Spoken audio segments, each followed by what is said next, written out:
Before you call me an idiot, just hear me out a little bit. So today I did my second mock draft, first round mock draft, looking ahead to late April when the NFL holds its 2025 NFL draft. And for the 49ers, I had them taking a player that I guess would be polarizing, at least as it stands right now, according to social media, where the player I selected, the reaction was either I'm a complete idiot or I'm a partial idiot. But just hear me out on this one. So with the 11th overall pick, last time I did the mock draft a couple weeks ago, I had the 49ers taking Shamar Stewart, an edge rusher from Texas A&M. And to me, it's probably defensive line is where the 49ers have their biggest needs as far as the draft goes. And then offensive line is clearly, I mean, those are the two positions that I think everybody would consider to be where the 49ers need to focus their offseason attention on improving. And so the first mock draft, I had the 49ers taking a defensive lineman. For the second one, I didn't have them taking a defensive lineman or an offensive lineman. I had them taking tight end Tyler Warren from Penn State. And, whatever you want to call it, a luxury pick or best player available or whatever the case may be. Um, I felt like for this particular mock draft, and let's realize what a mock draft is. It's just, we're not trying to split the atom here. We're not trying to do anything too earth-shattering, and it's not to be taken as a very serious thing. You shouldn't get your blood boiling because somebody that you follow on social media or watch YouTube videos has your team taking a player that you don't want them to take. But I will say this. When I watched Tyler Warren this past season at Penn State, I saw a lot of things where I was just like, oh my gosh, he would be really good in the 49ers offense, where Kyle Shanahan is always trying to find a matchup to exploit. He's always trying to find a new wrinkle. He's always trying to figure out ways to do different things with the same personnel. In other words, if you have two tight ends on the field in the past with the 49ers, it was George Kittle and it was a blocker. It was Charlie Werner. It was Eric Saubert. That second tight end never gave the 49ers many options as far as getting out in the pass route. And with Tyler Warren, think about where this offense could pivot because, you know, George Kittle is on the other side of 30.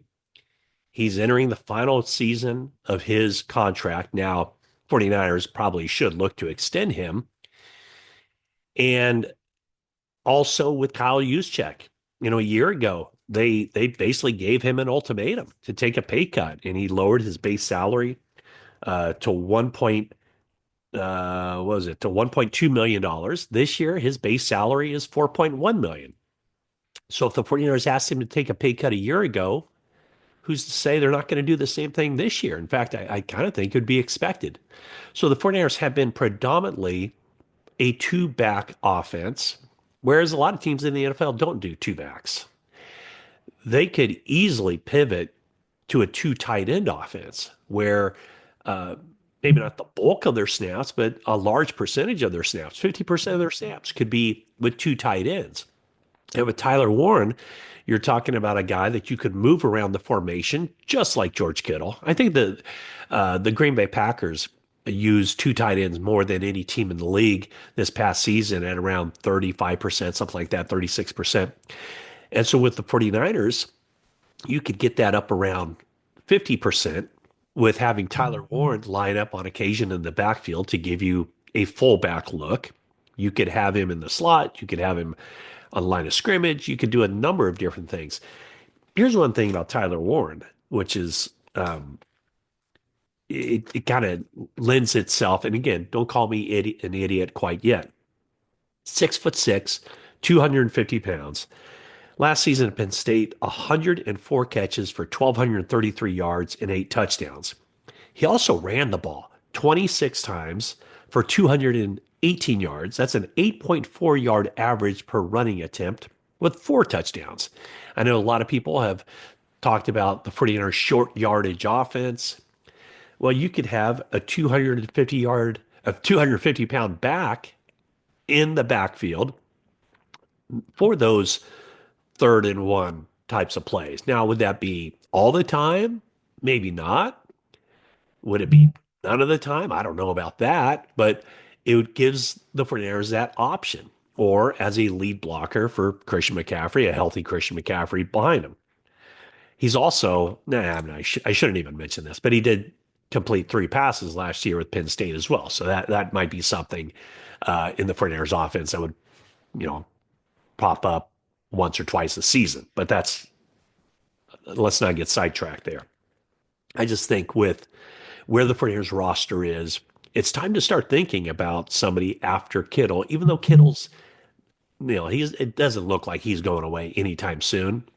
But to have a 2 tight end offense like that, where the 49ers have always kind of been on the cutting edge of certain things, not necessarily cutting edge. And in the case of what their offense has been the past 7 years, it's been more like going back and taking a part of a bygone era in the NFL, going back to the 2 back system, or the two running backs, a fullback and a halfback. So anyway, 2 tight ends makes a lot of sense. Could he be the best player available at 11? That remains to be seen. A lot of people who were speaking out against me on social media said that it has to be an offensive lineman. Has to be an offensive lineman.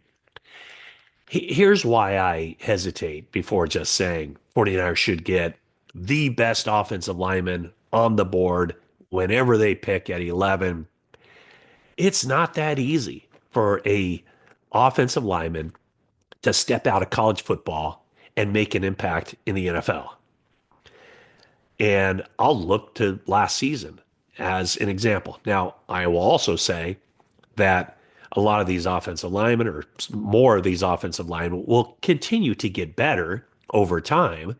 And maybe you don't see the fruits of those labors for 3 years down the road, maybe 4 years down the road. Remember the 49ers took Mike McGlinchey, number 9 overall. And, that was a draft pick that after the fact, when he started playing, I heard a lot more negativity about Mike McGlinchey than positivity from the 49ers fan base. Then turns out he plays 4 years for the 49ers and gets a huge contract with the Denver Broncos. But let's just take a look. And I preface this by saying I know PFF isn't perfect, but it's the best thing we have, or it's the best tool I have anyway, as far as evaluating the play of offensive linemen. Because I don't know any other organization that tries to grade offensive linemen or tries to grade every player in the NFL on a snap per snap basis. So although it might not be perfect, they don't know, the exact blocking schemes and everything else. Let's just kind of use that as a guide in this exercise. So last year, obviously these rankings, these numbers are relative, but of rookies last year who played significant snaps, there were 3 rookie offensive linemen who ranked in the 75 point to 80 point as far as total offense goes. They graded out 75 to 80. And again, that probably doesn't mean anything to you because it really doesn't mean anything to me. But those 3 offensive linemen, and I think 75 to 80 is like a good offensive lineman. I think that's the way I read that. A good offensive lineman, a winning offensive lineman, a guy that, takes care of business, solid player, beyond solid. So the 3 offensive linemen that PFF had rated in that 75 to 80 range were Dominic Pooney, who the 49ers took at number 86 overall. He was the 86th pick in that draft. The second guy was Zach Frazier from Pittsburgh, who was picked 51st overall. And then Joe Alt from the Chargers, number 5 overall. Then you had that next tier, And I'd say this is the mid 60s. And just for comparison, mid 60s is where PFF had Aaron Banks and Jake Brendel rated. So in the mid 60s, only four rookie offensive linemen who played significant snaps last year.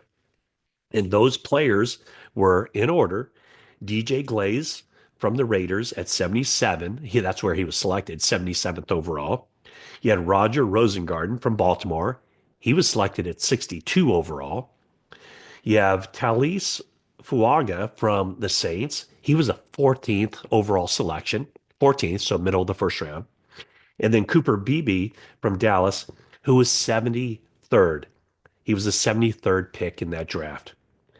There are a bunch of names that are not listed among those offensive linemen who played at an acceptable winning level as rookies.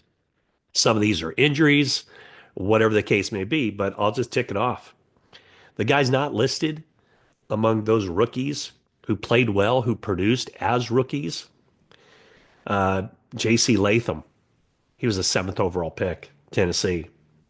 Olo Fashanu for the Jets, he was the 11th pick in this draft. Amarius Mims from Cincinnati, he was the 18th pick in the draft. Troy Fotano, Pittsburgh, he was the 20th pick in the draft. Jordan Morgan, Green Bay, 25th pick in the draft. Graham Barden, Tampa Bay, 26th pick in the draft. And Tyler Guyton from Dallas, he was the 29th pick. So I'm just saying is that, yeah, offensive line is a need. No question about it for the 49ers. But it's such a different game making that transition from college football to the pros. And it's my opinion, maybe quarterback, but offensive lineman, you might be taking the biggest gamble. Uh, and it might be a higher bust rate for offensive linemen than any other position in the draft. And, there's always going to be one or two offensive linemen in every draft who are going to be worth wherever you take them.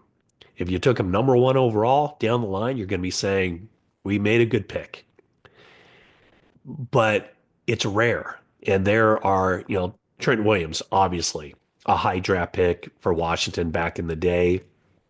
I don't know if he's one of one, but he's one of not many.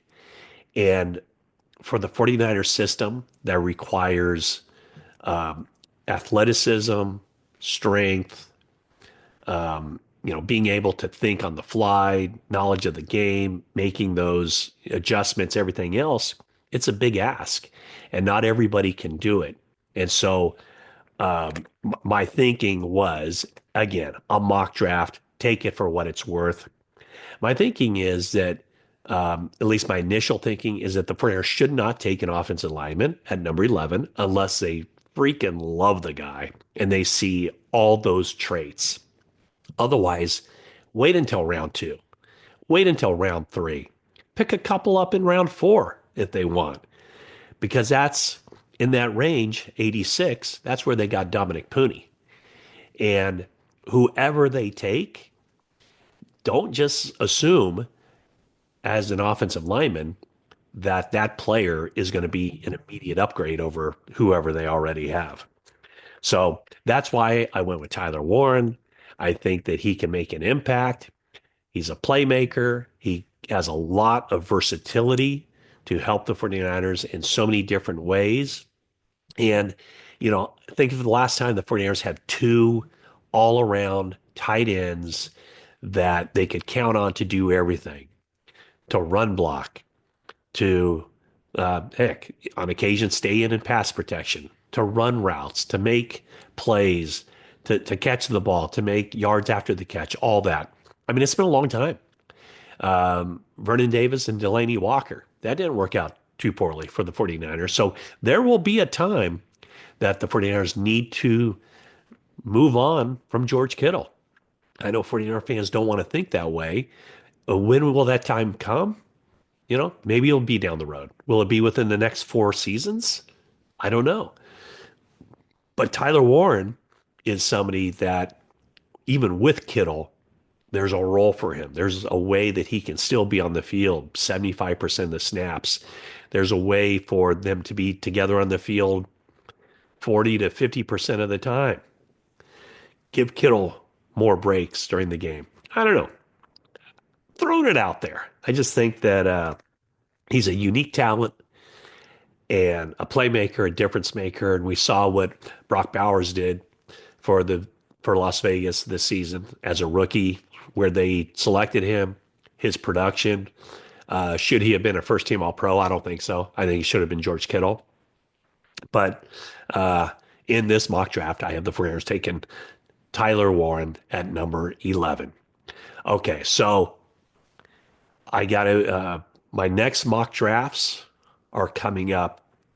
One more coming up after the combine, another coming up after the first wave of free agency, another one coming up after the NFL owners' meetings, and then on the eve of the draft, I'll have another mock draft coming, the final mock draft, because they're fun to talk about. I know they get people riled up. And um, I've telegraphed the Tyler Warren pick for quite some time on the 49ers Talk podcast. I might also be telegraphing that I probably won't have the 49ers taking Tyler Warren in my next mock draft. And the reason for that is I don't think he'll be there. I think that some team before the 49ers selected number 11 will probably take him. So those are my thoughts on my latest mock draft. Check it out from 1 to 32 on NBCSportsBayArea.com. I'll leave the link down below. And now you can call me an idiot.